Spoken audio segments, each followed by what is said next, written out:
اسرائیل کی چوتھے روز بھی غزہ پر وحشیانہ بمباری، شہید فلسطینیوں کی تعداد 900 سے زائد ہو گئی، 4000 شہری زخمی، 4 روز کی بمباری میں 7 صحافی بھی جان سے گئے۔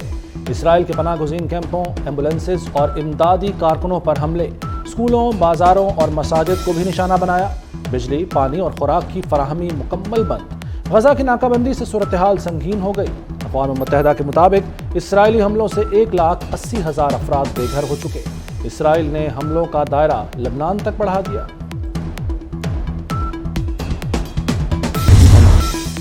حماس اور اسرائیلی فوج میں جھڑپوں میں شدت آ گئی۔ حماس کی کارروائی میں 1100 سے زائد اسرائیلی مارے جا چکے۔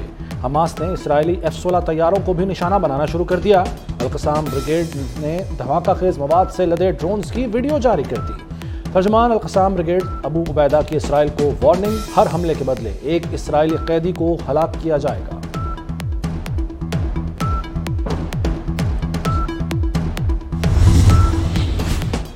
اسرائیل نے حملہ کیا تو منہ توڑ جواب دیں گے، ایران نے اسرائیل کو خبردار کر دیا۔ سپریم لیڈر آیت اللہ خامنائی کی حماس کی بھرپور حوصلہ افزائی، کہا اسرائیل پر حملہ کرنے والوں کے ہاتھ چومتے ہیں۔ حماس کے حملے میں ایران ملوث نہیں، لیکن اسرائیل پر یہ حملہ اس کی فوج اور انٹیلیجنس کے لیے ناقابل تلافی شکست ہے۔ ایران نے OIC اجلاس بلانے کا مطالبہ کر دیا۔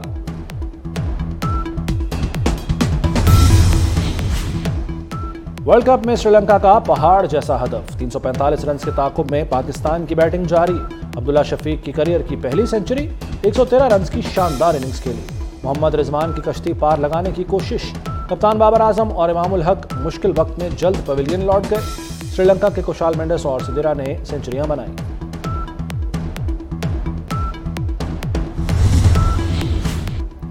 PCB سربراہ ذکا اشرف کی ویزوں کے اجرا کی کوششیں رنگ لے آئیں۔ بھارتی ہائی کمیشن کا پاکستانی صحافیوں سے ویزوں کے لیے رابطہ، پاکستانی صحافیوں کو فوری پاسپورٹ جمع کرانے کی ہدایت، 50 سے زائد صحافی بھارت جائیں گے۔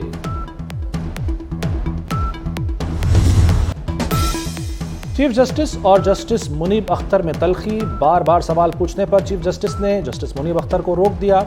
جسٹس منیب اختر بولے وہ بھی اس عدالت کے جج ہیں، سوال پوچھنا ایک جج کا حق ہے۔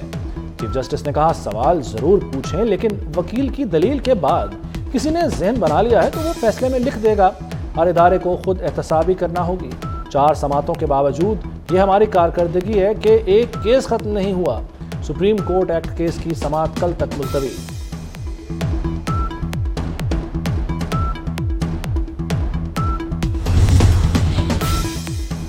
امید سے یقین تک، پاک سرزمین تک، وطن واپسی کے لیے نواز شریف کا سفر کل سے شروع ہوگا۔ نواز شریف کے پاکستان جانے کے لیے دبئی سے اسپیشل طیارہ بک کرا لیا گیا۔ خصوصی پرواز کو امید پاکستان کا نام دیا جائے گا۔ نواز شریف کے ساتھ لیگی کارکن اور صحافی بھی ہوں گے۔ پرواز اسلام آباد پہنچ کر آدھے گھنٹے بعد لاہور کے لیے اڑان بھرے گی۔ نواز شریف لاہور پہنچ کر مینار پاکستان پر جلسے سے خطاب کریں گے۔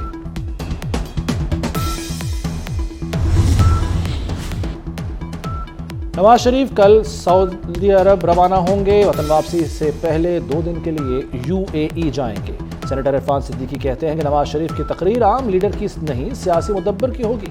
نواز شریف قوم کو مستقبل کا لاہے عمل دیں گے۔ نواز شریف کے دوست ممالک سمیت کئی ممالک سے رابطے ہیں۔ ووٹ کو عزت دو کا مطلب ہے پارلیمنٹ کو عزت دو۔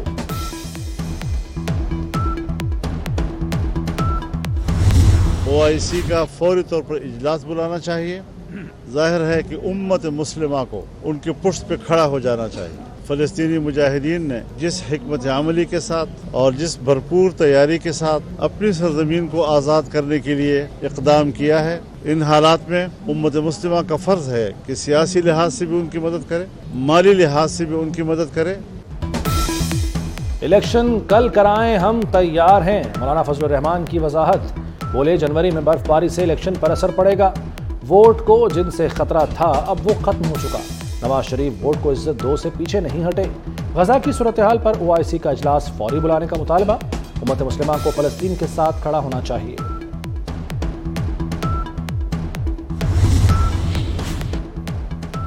ووٹ سے نواز شریف چوتھی بار وزیر اعظم بنیں گے۔ مریم نواز پر اعتماد کہتی ہیں جب سب کہتے ہیں پاکستان ٹھیک نہیں ہو سکتا، نواز شریف ہر بار پاکستان ٹھیک کر کے دکھاتا ہے۔ مریم نواز کی زیر صدارت لاہور میں بلدیاتی نمائندوں کا اجلاس، نواز شریف کی وطن واپسی کے حوالے سے گفتگو کی گئی۔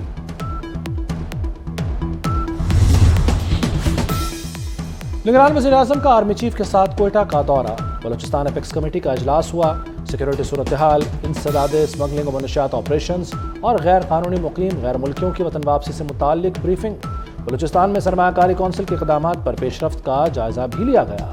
Army chief general Asim Munir کی مکمل تعاون کی یقین دہانی۔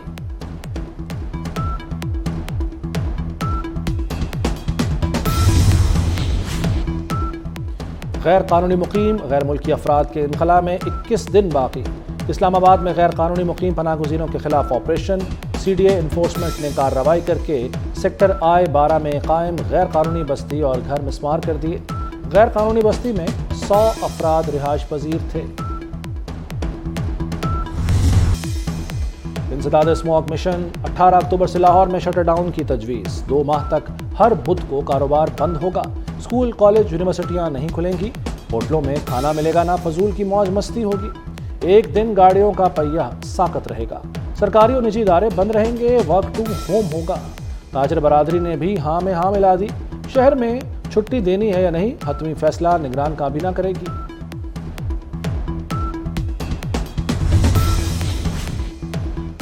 لاہور میں انسداد اسموگ کے لیے دفعہ 144 نافذ، دھواں چھوڑنے والی گاڑیوں کے شہر مداخلے پر پابندی، ریت کی ٹرالیوں کو ڈھانپنا لازم، عمارتی ملبہ سڑک پر پھینکا تو جرمانہ ہوگا، فصلوں کو جلانے والے حوالات کی سیر کریں گے، دھواں چھوڑنے والی فیکٹریوں کو سیل کیا جائے گا، محکمہ ماحولیات، ضلع انتظامیہ اور ٹریفک پولیس سب ایک پیج پر آ گئے، جگہ جگہ ناکے لگیں گے، لاری اڈا، نیازی اڈا، ٹھوکر نیاز بیگ، بابو صابو، گجو متا لسٹ میں شامل۔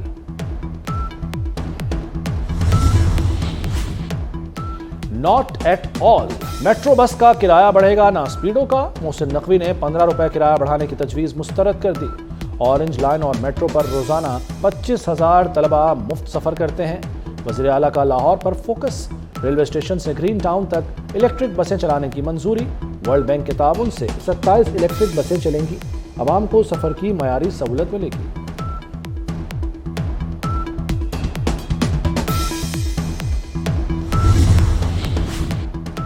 وزیر اعلیٰ پنجاب کا ٹیچنگ اسپتال گوجرانوالہ کا دورہ، Mohsin Naqvi dialysis centre, medical, kidney و بچہ وارڈ اور ایمرجنسی بلاک بھی گئے، مریضوں کی عیادت کی اور علاج معالجے کی سہولتوں کا پوچھا۔ اسپتال انتظامیہ کو مریضوں کی شکایات کے فوری ازالے کی ہدایت، ڈاکٹروں کی غلطی سے بیٹی کی موت پر غم سے نڈھال مظلوم ماں کی فریاد پر انکوائری کا حکم دے دیا۔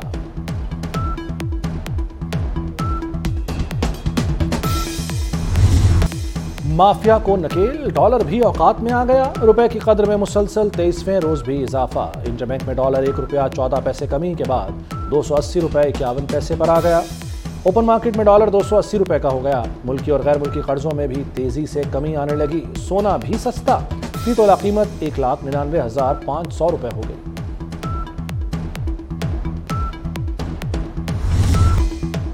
عیسوی کیلنڈر کے مطابق آج یوم عاشور ہے، سانحہ کربلا کا دلخراش واقعہ 10 اکتوبر 680 عیسوی اور قمری کیلنڈر کے مطابق 10 محرم الحرام 61 ہجری کو پیش آیا۔ کربلا کے تپتے صحرا میں نواسہ رسول حضرت امام حسین علیہ السلام اپنے رفقا کے ہمراہ اسلام کی بقا اور سربلندی کے لیے اس شہادت سے سرفراز ہوئے۔